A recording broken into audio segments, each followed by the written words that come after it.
एक होती है सत्य वस्तु, दूसरी होती है मिथ्य वस्तु। मन की जो कल्पनाएं जो फूरने हैं वह है मिथ्य वस्तु।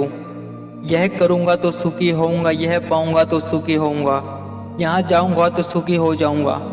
इन वस्तुओं में उलझ उलझ कर ही आपने अपने जीवन को टुकड़ों टुकड़ों में बांट डाला है। सत्य वस्तु से तात्पर्य अपना आत्मा परमात्मा है। दो चीजें होती है, एक होती है नित्य, दूसरी होती है मिथ्या।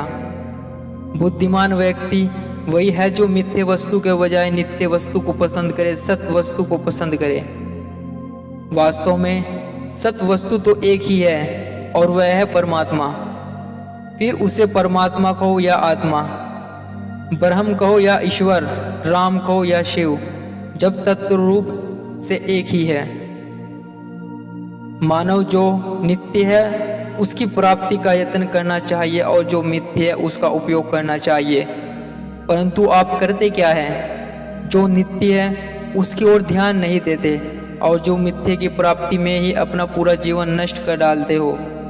जो वस्तु मिलती है वह पहले हमारे पास नहीं होती, तभी तो मिलती है, और बाद में भी वह हमारे पास से चली जाती है मिथ्य होने से। जो पहले नहीं था वह मिला और जो मिला उसे छोड़ना ही पड़ेगा। किंतु परमात्मा मिलते नहीं, इसलिए वह छूटते भी नहीं, वह सदा प्राप्त है। ऐसी कोई मिली हुई वस्तु नहीं जिन्हें आप सदा रख सके। आपको जो वस्तु मिली, मिलने से पूर्व वह आपके पास नहीं थी, तभी तो आपको मिली है। जो वस्तु आपको मिली वह आपकी नहीं है और जो आपकी नहीं है वह आपके पास सदा के लिए रह भी नहीं सकती। यह प्रकृति का नियम है। देर सवेर उसको आपको छोड़ना ही पड़ेगा, या तो वह वस्ती समय आपको छोड़ चली जाएगी, चाहे नौकरी, मकान, परिवार, पति पत्नी, चाहे तुम्हारी समय की देह ही क्यों ना हो, देह भी तुम्हें छोड़नी ही पड़ेगी। बचपन मिला था, छूट गया। जवानी तुम्हें मिली है, ये भी छूट जाएगी। बुढ़ापा तुम्हें मिलेगा, वह भी छूट जाएगा।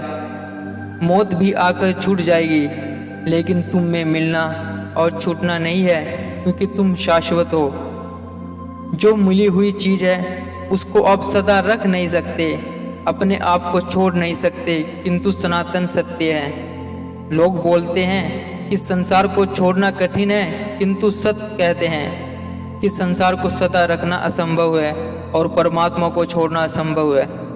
ईश्वर को आप छोड़ नहीं सकते और संसार को आप रख नहीं सकते। बचपन को आपने छोड़ने की मेहनत की थी क्या? नहीं, वो भी छूट गया। जवानी को छोड़ना चाहते हो क्या? नहीं, अपने आप छूटी जा रही है। बुढ़ापे को आप छोड़ना चाहते हो? अरे आप रखना चाहो तो भी नहीं रख सकते। ऐसी ही निंदा, स्तुति छोड़ो, मान छोड़ो, अपमान छोड़ो, अब अपने आप छूटते जा रहे हैं। 1 साल पहले जो तुम्हारी निंदा हुई थी उसका दुख या सुख आज तुम्हें होता है क्या? नहीं, पुराना हो गया। पहले दिन जो निंदा हुई थी वह बड़ी भयानक लगी होगी, जो स्तुति हुई वह मीठी लगी होगी, किंतु आज देखो तो वो पुरानी हो गई, तुच्छ हो गई। संसार की ऐसी कोई परिस्थिति नहीं जिससे आप रख सके। आपको छोड़ना नहीं पड़ा भैया, सब अपने आप छूटा चला जा रहा है। जिसको आप कभी छोड़ नहीं सकते वह है सत्य वस्तु, जिसको आप सदा रख नहीं सकते वह है मिथ्य वस्तु। मिथ्य का उपयोग करो, सत्य का साक्षात कर लो, यही जीवन सिखाता है। 2 वस्तु देखी गई है, एक वह जो बह रही है और जो दूसरी है वह जो रह रही है। बहने वाली वस्तु संसार और रहने वाली वस्तु है परमात्मा। बहने वाली वस्तु बहने का मजा लो और रहने वाली वस्तु का साक्षात करके रहने का मजा ले लो, सदा मजे में ही रहोगे।